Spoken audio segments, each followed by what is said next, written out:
Que la paix soit avec vous. Mais ne croyez pas que c'est en dormant que moi, l'Éternel, Dieu vivant Congo, que c'est en dormant que je vais délivrer votre monde. Ça veut dire que je ne dors pas. Mon esprit ne dort pas. Même quand je dors la nuit, mon esprit est omniprésent, ici et ailleurs, partout à la fois.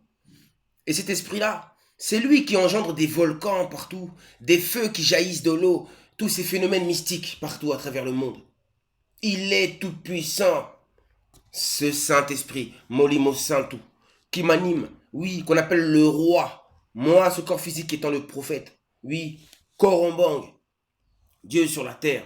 Écoutez, alors, mon sceptre, symbole de mon évangile de salut, que j'ai emmené avec moi, Salvanout, ou encore la fronde de David, la fameuse fronde de David qui va terrasser le pape François et Benoît XVI. Oui, il représente Goliath, Goliath que j'ai vaincu. Je n'ai pas vaincu avec les armes, mais avec la puissance de mon esprit et du feu qui jaillit de ma bouche. Sceptre, symbole de mon évangile de salut, que j'ai ramené du ciel avec moi sur la terre. Du Père, c'est-à-dire du ciel, à la mer, la terre mère. De l'esprit au corps, du roi au prophète. Mon évangile de lumière, de feu et de vérité. Moi, Isaiah Congo. Ensuite, l'esprit créateur Congo. Ngo, signifiant le léopard. Oui, l'esprit du léopard. Oui, j'ai l'esprit du léopard. Congo, le Ngo, signifiant léopard. Mais le Congo signifie l'amour. Signifie aussi la ceinture, le cercle. Et je vous ai dit que le cercle s'était refermé lors des vidéos que j'ai faites il y a au moins 6 ou 7 mois. J'avais dit que le cercle s'était refermé. Mon royaume s'était refermé contre les impies. Ceux qui sont là-bas avec des mauvaises intentions, le cercle va se refermer sur vous. Vous êtes coincés. Vous ne vous en sortirez pas. Vous êtes coincés en Afrique. Oui, à Katiopa. Et ensuite, j'ai aussi un fouet avec moi. Et ce fouet est le symbole de mon jugement sur le ciel et la terre, sur les vivants et les morts, sur le monde visible et le monde invisible. Car il existe un seul juge, un seul gardien des mystères, de Douat, oui, le séjour des morts. Et c'est bien moi, ce grand esprit, incarné dans votre monde, la première créature, le premier à avoir ascensionné sur terre spirituellement, le premier à avoir atteint le sommet de l'esprit, de la sagesse, de la connaissance, ce fameux Kunaka. Oui, c'était bien moi, dont les peuples jaunes d'Asie vous trompent avec Bouddha. Les peuples d'Asie sont des païens véritables, des fausseurs des vérités. L'œuvre de Vatican. Derrière Bouddha, Krishna, tout ça se cache toujours le Vatican. Il est derrière toutes les religions. Il est le roi de l'Occident, de la race blanche et les races étrangères. N'oubliez pas, il est le roi de votre monde, ce monde ténébreux. Il est le mauvais père et je suis le véritable bon père, le premier pape noir. C'était le premier. Le deuxième, c'est une pâle copie de moi-même. Je le répète. Ensuite, sachez une chose. Oui, voilà.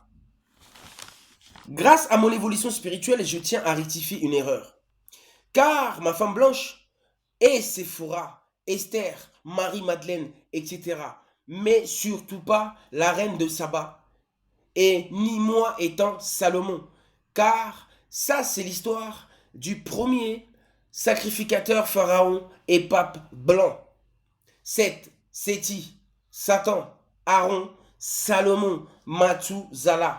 Ce pharaon blanc qui se maria avec la reine noire Congo, la géante, écoutez bien, noire Makeda, Saba, nommée aussi Matouya, fille de Raya, un officier Congo supérieur de l'armée, enterré dans la vallée des reines. Makeda, car à mon époque étant Kongonimi, alias Tutumosi, le pape noir premier, Enoch le scribe, ou encore Thoth le scribe, il n'y avait que des géants sur la terre. De Séti, Salomon et la reine de Saba, est née la race des géants dont vous parle le livre d'Enoch. Ces géants métis qui détruisaient tout et qui ont disparu après le premier déluge. Oui, à l'époque, c'était des géants. Et vous avez vu, le livre d'Enoch le dit, que les Néphilim là, ces anges déçus là tombés du ciel, avaient trouvé belles les femmes des hommes, les hommes noirs, les géants noirs. Parce que ce n'était pas de petite taille. Ne pensez pas que c'était les géants qui sont accouplés avec les gens de petite taille. C'était des géants avec des géants. Vous avez compris? Je suis la lumière du monde.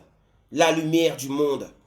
Ensuite, il avait, ce premier pape, converti l'Afrique et les ancêtres noirs à la pâle copie de mon évangile de salut de vérité. Il a tout falsifié et lui étant, en tant que créature céleste, ange déchu, s'est mélangé, accouplé avec les miens, avec les femmes noires qui trouvaient belles, qui trouvaient belles encore aujourd'hui. Encore aujourd'hui, les hommes blancs trouvent les femmes belles extraordinaires.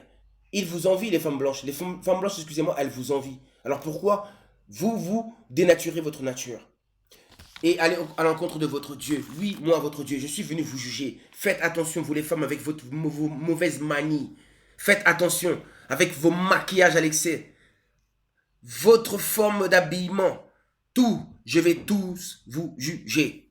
Maintenant, je vais faire la lecture parce que j'aime bien donner les preuves. Il n'y a pas mieux que les preuves. Premièrement, je tenais à vous lire ceci. Le livre d'Enoch, chapitre 79.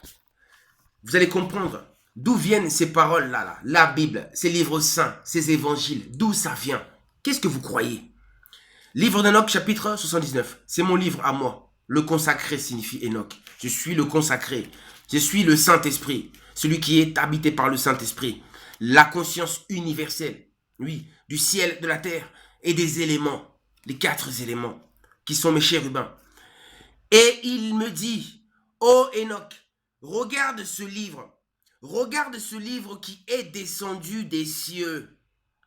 Lis ce qui est contenu. Voici ce que m'a dit le Saint-Esprit. Et il me dit, Enoch, regarde ce livre qui est descendu des cieux. Lis ce qui est contenu et cherche à comprendre tout ce qu'il contient. Tout. C'est ce que j'ai fait. J'ai cherché à tout comprendre. Tout ce qui est écrit dans les livres saints, dans les évangiles. Et j'ai tout compris. Alors j'aperçus tout ce qui venait du ciel. Tout ce qui venait du ciel à travers ces écrits-là. Ces vérités. Et je compris tout ce qui était écrit dans le livre. J'ai compris tout ce qui était écrit dans le livre. La prophétie s'accomplit. En le lisant, je connus toutes les œuvres des hommes, toutes les œuvres des enfants de la chair depuis le commencement jusqu'à la fin. Car je suis l'alpha et l'oméga. Il n'y a que moi seul qui connais le commencement et la fin. Et je connais la date, le jour, la minute précise, l'heure précise de cette grande tribulation. Car c'est moi qui provoque cette grande tribulation. Et je louais le Seigneur, le roi de gloire, l'ouvrier de toutes ses merveilles. Je louais le roi, le Saint-Esprit qui m'habite. Je louais le Seigneur, le roi de gloire, l'ouvrier de toutes ses merveilles. Et je le célébrais à cause de sa longanimité, à cause de sa miséricorde envers les enfants du monde. Écoutez bien, je le célébrais à cause de sa longanimité. Que signifie longanimité? Patience à supporter les souffrances, l'endurance. Ok? Tout simplement, ça fait 3 ans et demi maintenant. 3 ans et demi de patience, de courage, d'endurance, de persévérance. C'est ça la longanimité de cet esprit qui m'habite. Il ne s'arrête jamais, il me pousse toujours à y aller, moi le prophète, ce corps physique. Il est inarrêtable, il est trop puissant. J'hallucine, il me fait comprendre qu'il est ici et ailleurs, partout à la fois. Il me fait voir tout ce qu'il est en train d'accomplir que moi je n'imagine pas le prophète. Ce sont les gens qui me montrent, ils me disent, regarde, il se passe ça là-bas. C'est mon esprit qui fait ça. Écoutez. Et je m'écriais, bienheureux est l'homme qui meurt dans la justice et le bien, et auquel on ne peut opposer aucun livre de crime, qui n'a point connu l'iniquité. Et ils me dirent, explique toutes ces choses à ton fils Mathusallah, à Séti. Annonce à tous tes enfants que nulle chair ne sera justifiée devant le Seigneur, car il est le Créateur. Je lui avais dit à ce pape blanc Séti, je lui ai dit, mais il a désobéi. Et regardez ce qu'il a fait à la place. Maintenant, je vais lire avec vous tout simplement Actes chapitre 7. Chapitre 7, verset 42, je fais vite. Alors Dieu se détourna et les livra au culte de l'armée du ciel. Après que moi je suis parti, Kongonimi, que j'ai laissé ça à Séti, à Salomon, moi étant Moïse. Alors Dieu se détourna et les livra au culte de l'armée du ciel, selon qu'il est écrit dans le livre des prophètes. M'avez-vous offert des victimes et des sacrifices pendant 40 ans au désert, maison d'Israël, vous, mon peuple, tous les justes, toutes les races. Vous avez porté la tente de Maloc et l'étoile du dieu Raphan, ces images que vous avez faites pour les adorer à idolâtrie. Aussi vous transporterai-je au-delà de Babylone. Hein? Je vous ai ramené où? En Occident. Toutes les races, je vous ai ramené ici en Occident pour être victime, hein, du faux père, du pape François et les autres précédents. Nos pères avaient au désert le tabernacle du témoignage, comme l'avait ordonné celui qui dit à Moïse de le faire d'après le modèle qu'il avait vu, d'après le modèle que j'avais vu la première fois quand j'étais incarné dans le corps de Kongonimi, Toutou, moi aussi. C'est le tabernacle du témoignage, c'est-à-dire que on est un temple vivant, mobile, partout où on est dans la nature, c'est là que ça se passe, et on prêche la parole, partout. C'est ça le modèle que j'avais vu la première fois, c'est ça. Tandis que, et nos pères l'avaient reçu, l'introduisirent sous la conduite de Josué, toujours moi, dans le pays qui était possédé par les nations que Dieu chassa devant eux, et il y resta jusqu'au jour de David. David, c'est toujours moi Josué, Kongonimi. David trouva grâce devant Dieu et demanda d'élever une demeure pour le Dieu de Jacob. Une demeure, Jacob, Yakuba, c'est moi Kongonimi. Vous avez compris ou pas? Et vous, mon peuple, Jacob, vous avez compris? Et ensuite, c'était ça le truc. C'était de faire un temple vivant, mobile, dehors, d'aller prêcher la parole de l'Éternel. Et Salomon, lui, n'a rien compris. Et ce fut Salomon qui lui bâtit une maison. Mais le Très-Haut n'habite pas dans ce qui est fait de main d'homme, comme dit le prophète. Le ciel est mon trône et la terre mon marchepied, comme dit le prophète Korombang en ce moment. Le ciel est mon trône et la terre est mon marchepied. Quelle maison me bâtirez-vous, dit le Seigneur, ou quel sera le lieu de mon repos? N'est-ce pas ma main qui a fait toutes choses? Pourquoi m'enfermer dans les temples? Vous avez compris ça? Vous avez compris? Vous avez vu la puissance de la vérité de Yisraël Congo que je suis? Dieu dans la chair. Ils ont fait une faute. Les églises, les mosquées, les synagogues, abomination. Et je vais tout détruire dans peu de temps. Je vais tout détruire leur temple par le feu que je suis. Par l'eau, l'air, la terre qui va vous engloutir. Oui, mes 4 chérubins, mes 4 premiers fils, mes 4 premières créatures célestes, je vous le répète. Moi, Amakongo, Moene Ak.